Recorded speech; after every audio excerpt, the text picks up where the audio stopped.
This season, the Blue Jackets are on track to be better than the New York Islanders. Is this true? Is this false? We're talking to Gil Martin of Locked On Islanders today to try and find out. You're Locked On Blue Jackets, your daily podcast on the Columbus Blue Jackets. Part of the Locked On Podcast Network. Your team every day.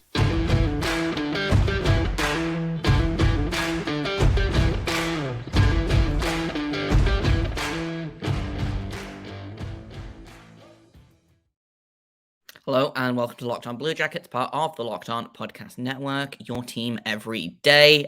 Just me today, no Hayden. I'm your host, Jay Foster, and my co-host is somewhere in traffic in Ohio. But I'll have a guest in just a second. Before we get to that, I want to thank everyone for making this your first listen of the day every day. Locked On Blue Jackets continues to be free and available on all podcast platforms. We're over on YouTube. We're on Sirius XM. I also got to let you know that today's episode is brought to you by FanDuel, official sportsbook of the Locked On Podcast Network. Make every moment more and visit FanDuel.com/LockedOn today to get started. Today, we're continuing our Metropolitan Matchup series, and today it's the New York Islanders. We've got Gil Martin of Locked On Islanders here to talk about goaltending, to talk about how old the team is, and to talk about whether they are a playoff team after years of either being very close or actually making the playoffs. Are they going to do the same thing again this season?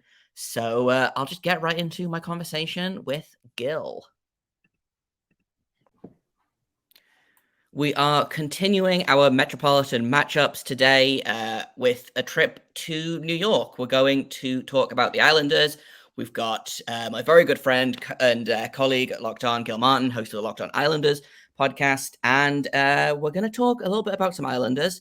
We're going to talk a little bit about some Blue Jackets. And then we're going to finish off by having a little bit of fun with some predictions for how we think the season is going to go. So, Gil, let's just jump straight into it. How do you think the Islanders offseason has gone so far?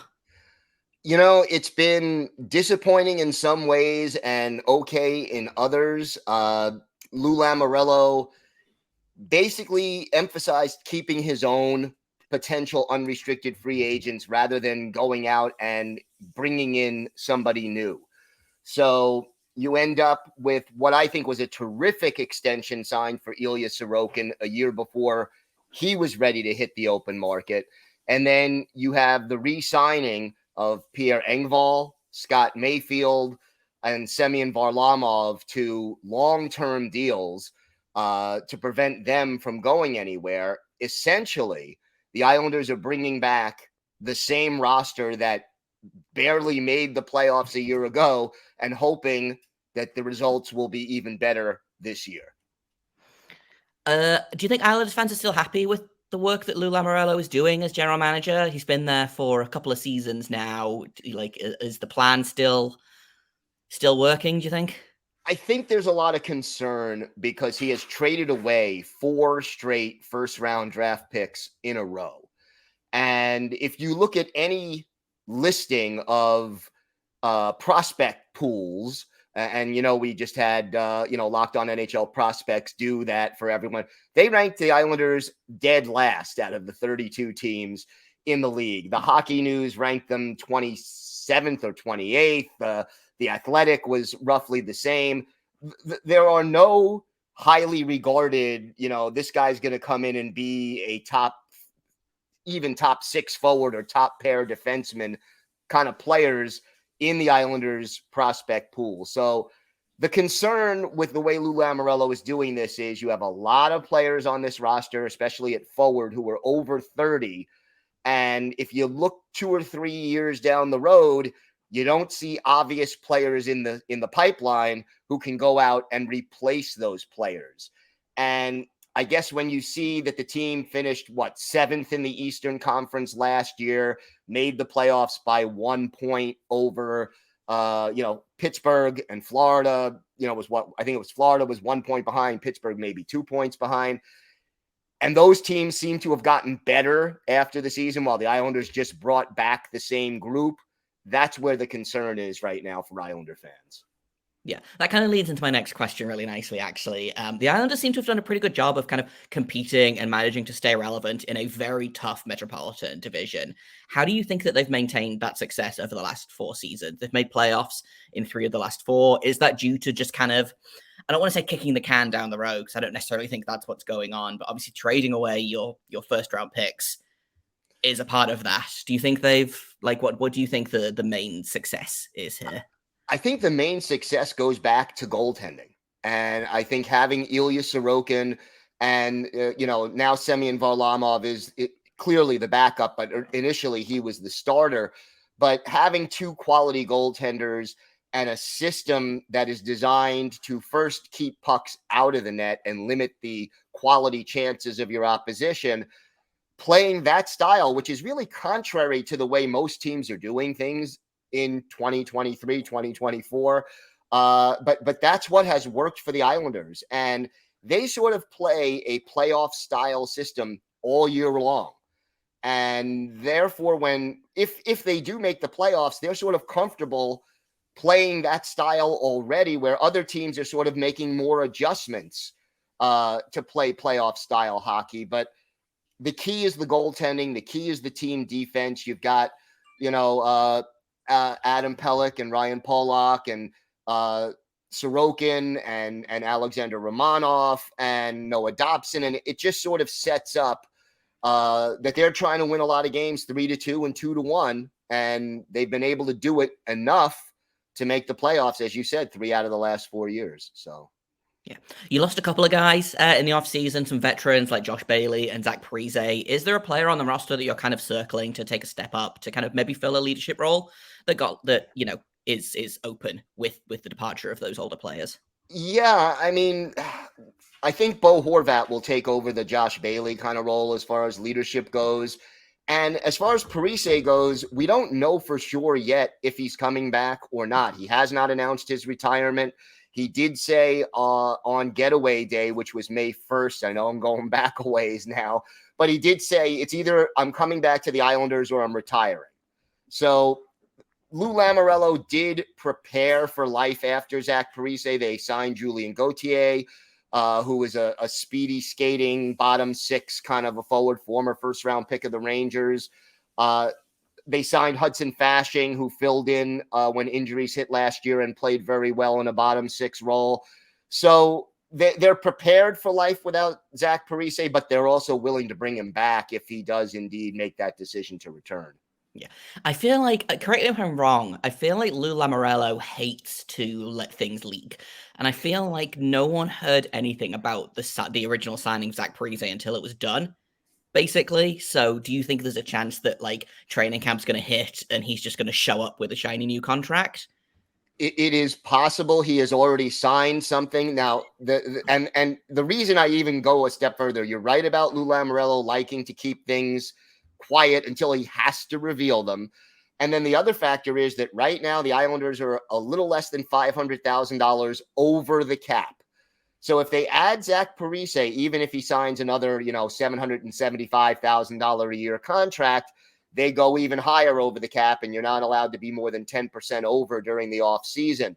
So if they wait until training camp and they make another move, if he does, indeed come back, they've got that sort of under control. So, yeah, it wouldn't shock me if Zach Parise comes back. I guess the longer it goes, the less likely, you got to figure by September 10th or so, he's got to make some kind of a public decision. But, I'm not writing it off either, because I think you nailed it when you said, Lou Lamoriello likes to keep things under wraps until he has to reveal them. Yeah, I feel like, I don't remember who it was exactly, but it may even have been Matt Barzal signing his contract, and it was getting closer and closer, and he hadn't signed it, and then there was one day people it was just oh yeah, Matt Barzal signed. Right. And it's a very strange way to kind of do business, but I do kind of respect this. No, I'm not, it's no one's business except our own. It's an interesting way to run an NHL team with which are full of insiders and people just loving to leak contracts basically as soon as they're even being thought about. I want to ask one last question. Do you think the Islanders make the playoffs this season? I think a lot of teams in the Metro got better. Do you think the Islanders, obviously you said they haven't done much. Have they done enough to kind of stay ahead of the curve, do you think? It's a really tough question. And I think it's going to come down to, does Ilya Sorokin stay healthy and continue to play at the very high level that he's been playing at? If he does, they should be in almost every game that he starts. And I can't say for sure they'll make the playoffs, but I think they will be in the playoff picture right until the very end. And again, I think they're either going to just make it or just miss it. But we're still going to have a lot of 3-2 and 2-1 games, and that's just the way. That's Islanders hockey, baby. Yeah, exactly. Exactly. Let's take a quick break, and when we get back, we'll flip the script, and you can ask me a couple of questions about the Blue Jackets, because they've done a couple of things this offseason, so we'll do that in just a second here on this crossover edition of Locked on Blue Jackets and Locked on New York Islanders. First, though, I've got to tell you guys about FanDuel, because football season's about to kick off. FanDuel is giving you the chance to win all season long, because right now, when you bet on a Super Bowl winner, you can get bonus bets every time they win in the regular season. All you have to do is pick any team to win the Super Bowl, and you're going to get bonus bets for every victory. You could pick the Bengals, the Browns, the Giants. I'm blanking on what the last New York team is, but it's fine. You can use those bonus bets on spreads, player props, over-unders, and more. You can even bet on things like baseball, which is heading on into playoffs pretty soon. The NHL is going to be back real soon. You can bet on that. And the NBA is going to be back soon as well. So lots to do. Visit FanDuel.com/lockedon and start earning bonus bets with America's #1 sportsbook. That's FanDuel.com/lockedon.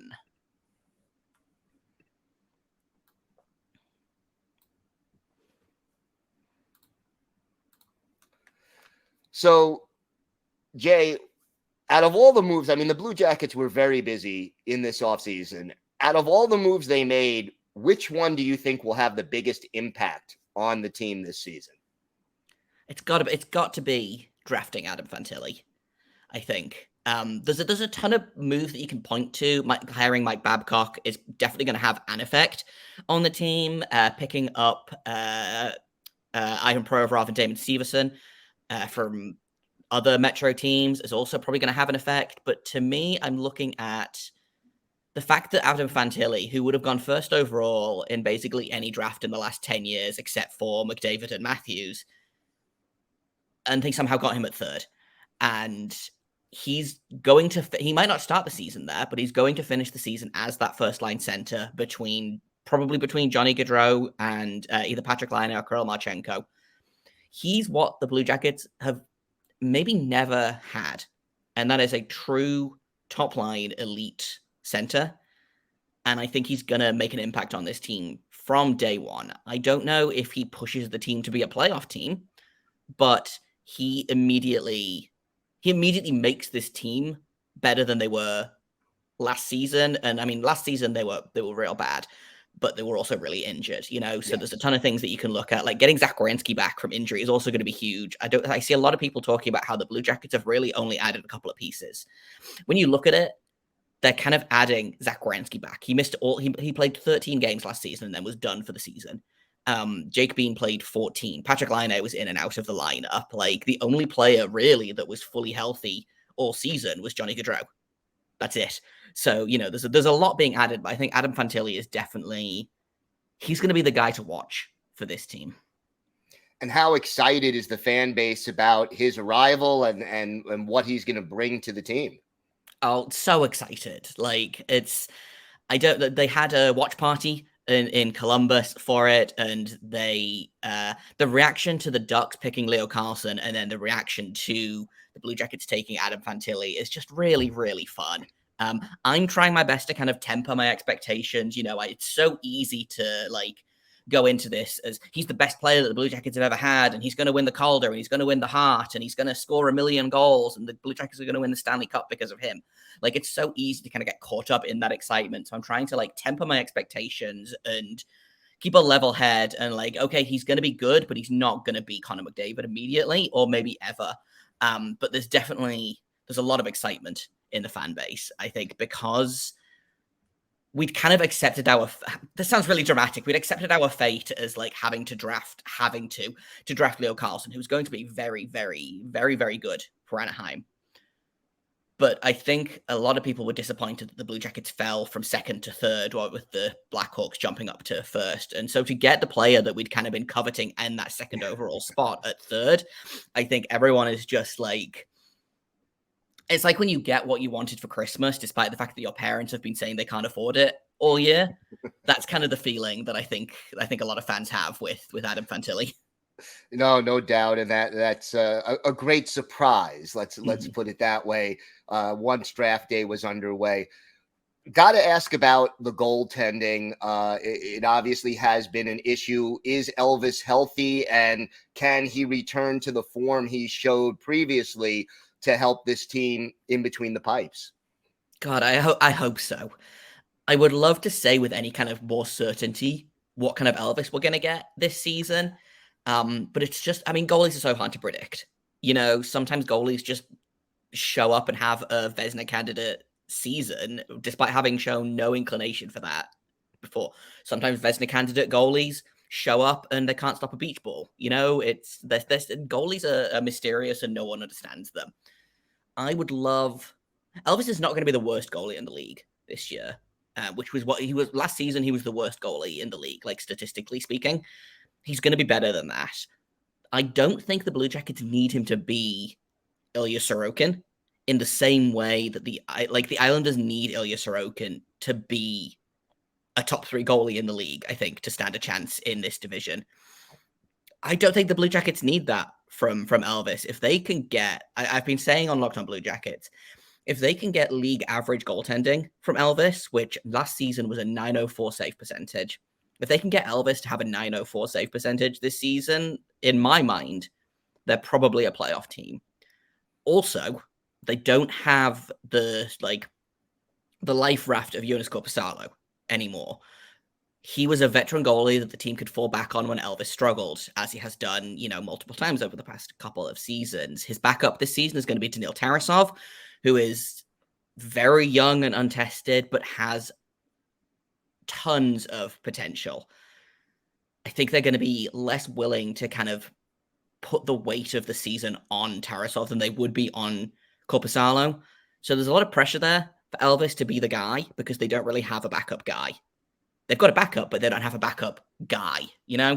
So it's gonna be interesting. But yeah, if we can get league average out of Elvis, I will be just the happiest podcaster ever. Talk to me about the defense. You mentioned Provorov and Severson. How much better can the defense be? I mean, you talked about getting league average goaltending. How about getting league average defense? It doesn't feel like a hugely hot take to say I think the Blue Jackets will have better than league average defense this season. Like I mentioned, getting Zach Werenski back is huge. That was kind of the beginning of the end for this team, was they were kind of floating about, keeping their head above the water, and then Werenski went down, and it just kind of just nosedived. So having him back is huge. Getting guys like Provorov and Severson to be second pairing defensemen is also huge. I think they're going to take a lot of the pressure off Werenski. I think they're both incredibly durable guys. Neither of them get hurt a lot. I'm going to just knock on wood about that. So if they can stay healthy, that's something the Blue Jackets haven't had for a couple of seasons, is defensemen that can stay healthy. So that helps. Erik Branson is going to be hanging around, but he's going to be on the third pairing, which means probably we will get a much better Erik Branson this season. He, I believe, had the second most ice time of any defenseman on the Blue Jackets last season, and he was at one point their first pairing defenseman. He was their top defenseman after Vladislav Gavrikov was traded at the deadline. So it was a tough year for defense. It was Erik Branson and a bunch of teenagers for large parts of the season. I think David Jiricek is going to show up at camp and be ready to go. So he slots in on that first pairing with Zach Werenski in a perfect world. And then, if it doesn't, they've got a lot of pieces. The Blue Jackets have, in my estimation, between 10 and 12 NHL-ready defensemen right now. So it's going to make for some interesting choices in training camp. And honestly, I'm still not convinced that they're not going to move at least 2 defensemen before the season starts. And what would the need be that they would be looking to get in exchange if they do trade away 2 NHL caliber defensemen? I would think picks, maybe forward prospects. They're a little light on left wing at the minute, but they've got some good centers in the lineup. Their defense prospect pool is maybe the deepest in the NHL. I'm biased a little bit, but I stand by that. Goaltending, they're okay. I could see them maybe picking up picks and maybe a veteran goalie if they could get, like a Semyon Varlamov type to play in that backup role, or even, I know they just signed Aaron Dell to a PTO for training camp. If they can get him to kind of float around between Columbus and the Cleveland Monsters, their AHL affiliate, he just provides kind of another layer of stability. So I'm looking for someone like that. But yeah, I would love picks and NHL prospects that are probably going to be bubble NHL players, but are not immediately NHL ready, because there's kind of a log jam in NHL ready players for the Blue Jackets at the minute at both forward and goaltend and defense. Excuse me. There's going to be a lot of tough training camp decisions, so it's really tough to kind of predict the lineup at the minute, because I'm looking at this and I'm like, well, they've got 16 forwards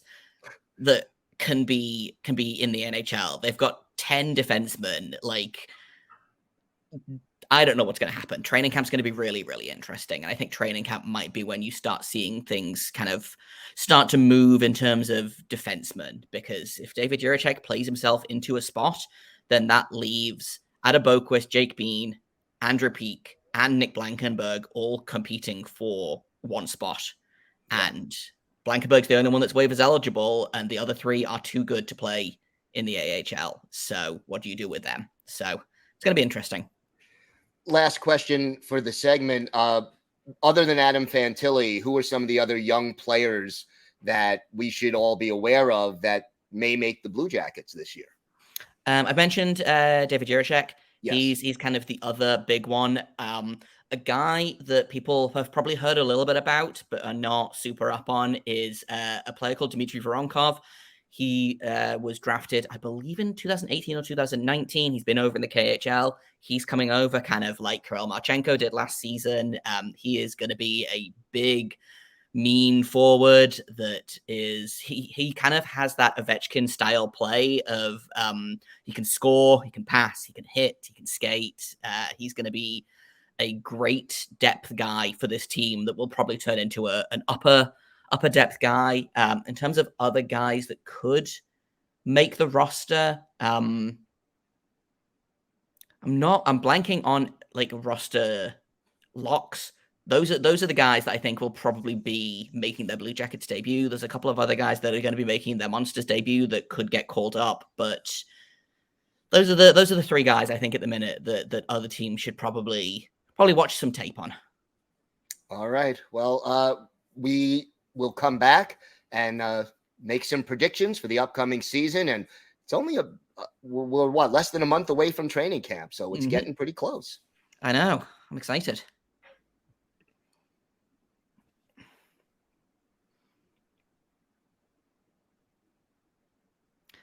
Okay, let's go back to the Islanders for a minute here. Who's your pick to be the MVP for the Islanders this season?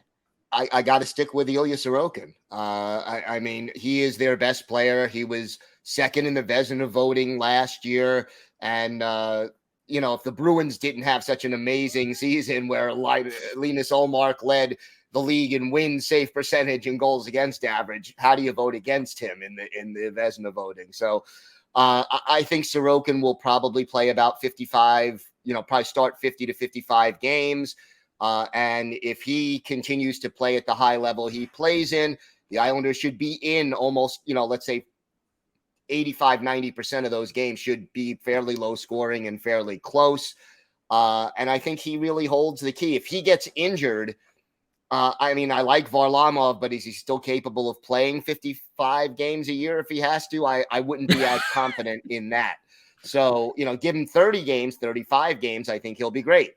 And then the other thing is, if I had a second choice, Bo Horvat, he had less than a point every other game after the trade. Now, part of that was because Matthew Barzal was hurt and he didn't have the line mates that you would expect him to be playing with on a top line. But look, I don't expect him to be as offensively productive as he was in Vancouver because the Islanders' style is more defensive. But he's got to at least give them 65, 70 points, 25, 30 goals to justify the $8.5 million a year contract that he signed. And the next 8 seasons, he'll be making that money. So those two players, I think, are kind of linchpins for this team being at least as good, if not better, than they were a year ago. Yeah, 100%. I'm gonna let you in on a little bit of a secret. Last week on Locked On NHL, we talked about the top 5 goalie poll that we did to kind of gel the offseason wheels, so to speak. And I did have Ilya Sorokin as my number 1 goalie in the NHL. He would have been my pick for the Vezina as well. Not to say that Linus Ullmark was not incredibly good this season, but I do think he probably had a little bit of an easier season than Ilya Sorokin. So I'm a big Sorokin fan. I think he's going to be really annoying every time the Blue Jackets play him. And hopefully he continues his Vezina candidate ways. Who do you think is going to win the Metro division? Because in my mind, there's really only 2 answers, but I'm interested in which way you go with it. I will give a slight edge to the young up-and-coming Devils team over Carolina, but I think it could go either way. But I'm going to say this is the year the Devils pass the Hurricanes and win the division. How about you? I'm still going with the Hurricanes. I think it's going to be close. It was real close this year, I believe. I think they had 1 point difference. Yeah. The Hurricanes just overtook them at the end there. But I think experience is just going to beat out youth in this case. But I agree. I don't think it's very long at all before the Devils take over, because that is an extremely annoyingly well-built team. I agree. And, the reason that you may be right in my mind, and the reason I'm sort of hesitating on picking the Devils, Rod Brind'Amour is such a good coach. And I think he gives them... The Hurricanes got better this offseason. Yeah. Oh, they did. I think Dmitry Orlov is one of the most underrated defensemen in this league. So it's hard to bet against the Hurricanes. I know that they've been swept like 3 Eastern Conference finals in a row, but it's just so tough to bet against the Hurricanes. It is. It is. I'm trying to say it either happens this year or next year. And I'm like, really torn as to who to pick, but I want to be different. So I'm going with the Devils, but by that much. It's going to be very, very close. Yeah, exactly. Let's finish up with, you can't pick the Islanders for this. Right. Who's going to win the Stanley Cup this season? Not that I think you would pick the Islanders anyway, but I've been telling that to every host that they can't pick their own team, but it only seems fair. Wow. The Stanley Cup this season. Wow. That is a tough one at this point to pick. You know what? The Carolina Hurricanes get it done. I think. You think this is their year? I think this is their year. They may not win the division. They may, but I think this is the year they finally get past that conference final and find a way to get it done. Yeah, I feel like, how for years and years and years, the Capitals just couldn't get past the Penguins, and then they finally did, and they won that cup. It feels a little bit like if the Hurricanes can just get past, if the Hurricanes can win a game in the Eastern Conference final, it feels like they'll kind of slay that demon, so to speak. It's the same reason I think everyone was like, oh, Toronto finally won a round, they're probably going to go all the way, and then obviously Florida happened. But feels like if they can make it to the Stanley Cup final, I don't know that there's a team in the West that's going to have an easy time against a team like the Hurricanes. I've been saying the Dallas Stars all offseason, which annoys me intensely because I have logical reasons for disliking most of the NHL teams I like. I have no logical reason for disliking the Stars. They're just my enemies.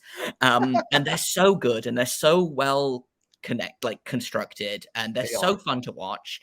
And again, it feels like they have just like they're so close to kind of jumping over the hill of the Stanley Cup final.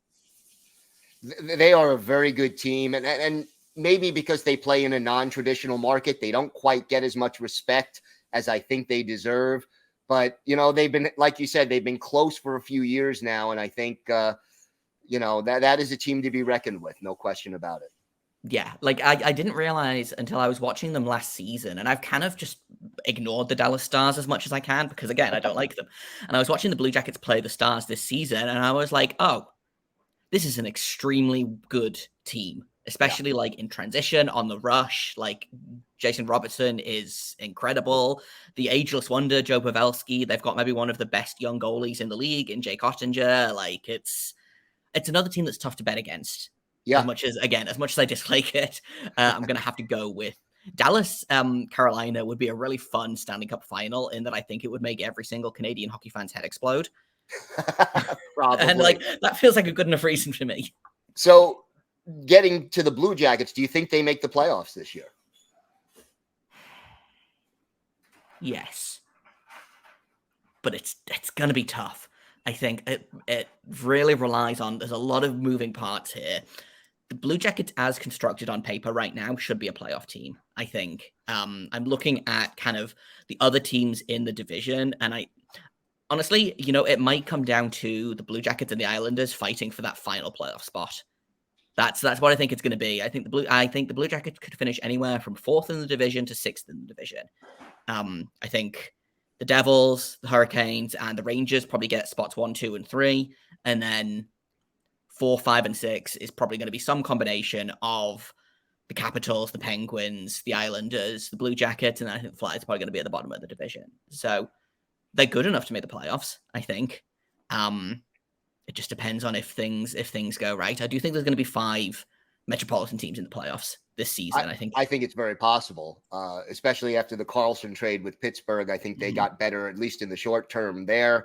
I think we're going to have a lot of crossover episodes between you and I later in the season to sort all of this out, because it very well may come down to the wire, and at the very least it'll be very entertaining all the way. So yes, they play very different styles of hockey, so it'll be interesting to see what style of hockey wins that particular battle. But I am looking forward to the it's always fun to play in Long Island. I feel like the Blue Jackets always have a good time, even if they don't always win. So hopefully they'll win more often than not, for my sake, if not for yours. But I think that's all we've got for today. Everyone, thank you for making this your first listen of the day every day. Locked on Blue Jackets and Locked on Islanders are both available wherever you get your podcasts. They are available on YouTube. They are available on Sirius XM. You can find me at _Jacob Foster. Gil, where can people find you on Twitter? It's Ice Wars NYR VS NYI, and check out Locked on Islanders, Locked on Blue Jackets, and have a great weekend, everybody.